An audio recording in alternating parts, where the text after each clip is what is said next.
안녕하세요. 감동사연 채널 왈칵입니다. 꾸준히 한국과 각별한 인연이 있는 외국인 분들의 이야기를 생생하게 전달하는 데 힘쓰도록 하겠습니다. 이제 오늘의 사연자분 모셔볼게요. 사연자분 안녕하세요. 안녕하세요. 저는 미국에서 살고 있는 티파니라고 합니다. 티파니님 반갑습니다. 오늘 어떠한 이야기를 들려주시려고 왈칵에 방문해 주셨나요? 저는 2년 전 LA 마트에서 있었던 한 사고를 목격했을 때의 상황과 그때 본 한국인의 용기와 기지에 대해 전해드리고자 왈칵에 인터뷰 요청을 했습니다. LA 마트에서 대체 무슨 일이 발생한 건지 궁금하네요. 본격적으로 티파니 님의 사연 소개 부탁드립니다. 저는 미국 로스앤젤레스에서 태어나 자라왔습니다. 저의 아버지는 생물학 교수셨고 어머니는 아시아 요리 전문가였습니다. 그래서 그런 걸까요? 어릴 적부터 어머니가 해주는 아시아의 다양한 요리들을 먹으면서 자라왔습니다. 그중 제 입맛에 가장 잘 맞았던 게 바로 한국 음식이었어요. 제 꿈은 미국의 최고 요리 전문 대학교인 CIA에 입학하는 거예요. 그리고 제 롤모델인 CIA의 한 교수님의 말씀이 있었습니다. 일본식은 예술적인 포장에 주로 초점이 맞춰져 있고 중국 음식을 너무 다양해서 독창성을 찾아보기 어렵다.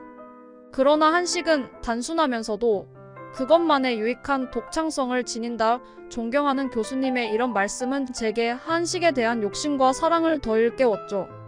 미국에는 현재 한식 열풍이 불고 있습니다. 한식이 왜 미국에서 인기가 있는 줄 아세요?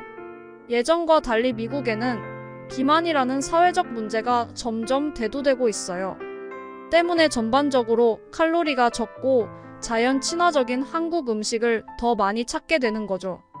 예전에는 중국 음식을 선호했습니다. 반면에 지금 미국인이 바라보는 중국 음식은 너무 기름진 겁니다. 대신에 담백하고 신선한 채소를 재료로 많이 쓰는 한국 음식이 점차 미국인들의 눈을 사로잡은 것이죠. 저도 어린 나이에 이런 틈새 시장을 잘 파악했답니다. 그래서 한식 요리도 계속 만들고 한국어 공부도 틈틈이 하고 있었어요. 미국인들이 한식의 가치를 우수하게 판단했군요. 한국인으로서 왠지 모를 뿌듯함이 듭니다. 네, 맞습니다.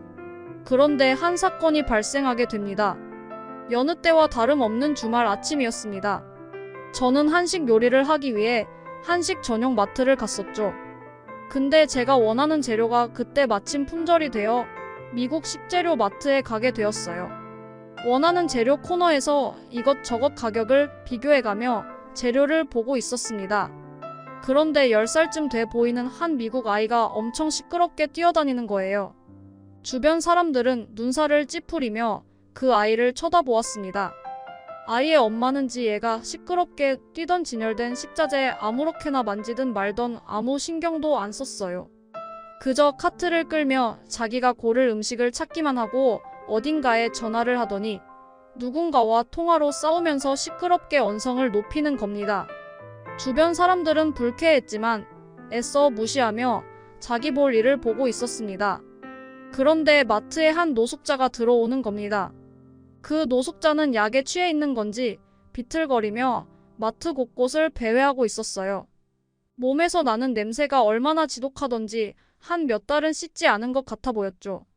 사람이 가장 많은 주말 오전이었기 때문에 마트 직원들은 바빠서 노숙자를 제지하거나 통제할 시간이 없었어요.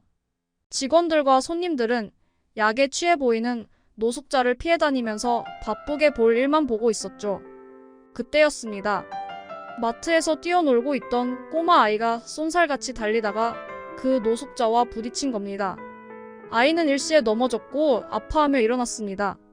그리고 자신의 코를 막으며 노숙자를 향해 말했어요. 더러운 냄새나요. 아저씨.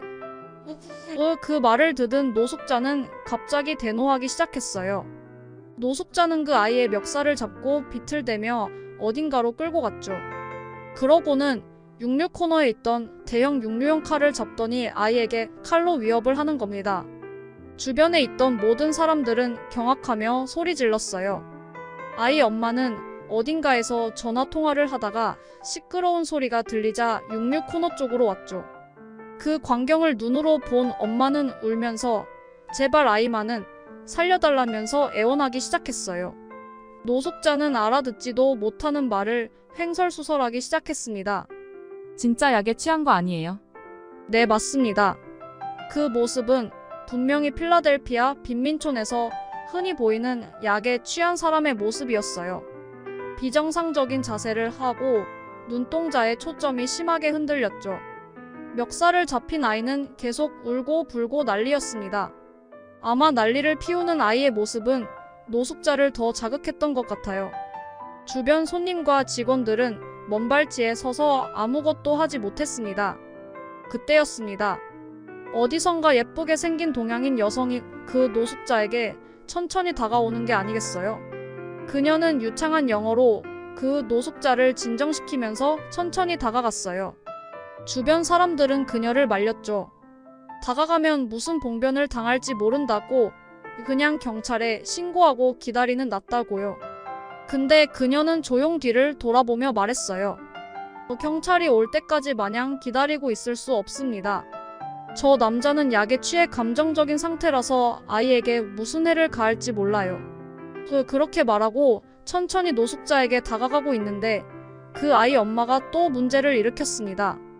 노숙자를 향해 달려오면서 손에 들고 있는 먹다만 바게트 빵으로 노숙자의 얼굴을 가격한 거예요. 노숙자는 얼굴을 정통으로 맞았지만 약에 취해서인 건지 아무런 고통도 느끼지 못했어요. 그러더니 바로 칼을 들고 아이와 아이 엄마를 찌르려고 했죠. 아찔한 찰나의 순간이었습니다.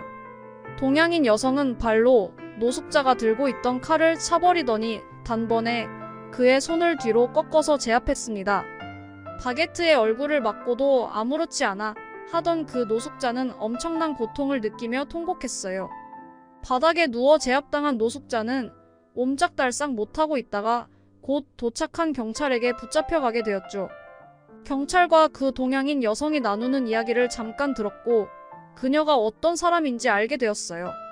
그녀는 한국인이었고 한국인 승무원이었던 것입니다. 노선 업무를 마치고 현지에서 복귀하기 전에 잠깐 들린 마트에서 그런 일이 발생하게 된 거죠. 아이의 엄마는 그녀를 붙잡고 몇 번이고 감사 인사를 전했습니다. 근데 그 한국인 승무원 아이 엄마에게 괜찮다는 말을 전하면서도 따끔히 충고했어요. 모두가 이용하는 공간에서 아이가 남들에게 피해를 주면서 뛰어다는 것을 봤습니다. 아이가 어려서 그런 것은 이해하지만 잘못된 행동을 하는 아이를 훈육하는 것이 참된 어른이라고 생각해요. 20대 중반밖에 돼 보이지 않던 그녀의 따끔한 충고에 아이 엄마는 너무도 부끄러워했습니다. 주변 사람들은 일시에 박수를 치며 그녀의 완벽한 대처와 용기에 찬사를 보냈죠. 그녀는 얼굴이 발개지더니 급하게 그 자리를 떴죠. 그 뒤로 그 한국인 여성 승무원은 우리 동네에서 거의 영웅으로 회자되고 있습니다. 한국인은 절대 건드리지 말라는 이야기와 함께요. 저는 그 일이 있고 난 후 그 승무원 언니가 자꾸 생각났습니다. 생각할수록 너무 멋있는 거예요. 자기보다 덩치가 큰 미국인들도 겁이나 아무 조치도 못 취하고 있는데 그렇게 작은 체구에 무슨 용기가 나서 그런 일을 해낸 건지 싶어서요. 그리고 제 꿈도 바뀌었습니다. 아니, 바뀌었다기보다는 2마리 토끼를 다 잡고 싶다는 생각이 들더군요. 요리사와 더불어 생긴 그 꿈은 한국항공사의 승무원이 되고자 하는 것입니다. 그 언니처럼 멋있는 한국 승무원으로 일하면서 한국에서 한식 요리를 전문적으로 더 배우고 싶었어요. 그리고 먼 훗날은 미국의 한식을 가장 잘하는 요리 전문가가 되고 싶었거든요. 한국항공사 승무원으로 취직하려면 한국어가 유창해야 하기 때문에 저는 한국어 공부에 박차를 가하고 있답니다. 제가 멋진 한국항공사 승무원이 될 수 있도록 많은 응원 부탁드립니다. 여기서 제 사연은 마무리하도록 하겠습니다. 티파니 님의 감동 사연 잘 들었습니다. 기지의 한국인을 만난 그 미국인 엄마와 아이는 참 운이 좋았던 것 같습니다. 위험천만한 상황에서 특유의 용기와 기지를 발휘하는 게 한국인의 큰 특징이죠. 티파니 님의 한국 승무원의 꿈과 먼 훗날 이룰 한식 전문 요리사의 꿈을 응원하도록 하겠습니다. 지금까지 그 감동 사연 채널 왈칵이었습니다. 감사합니다.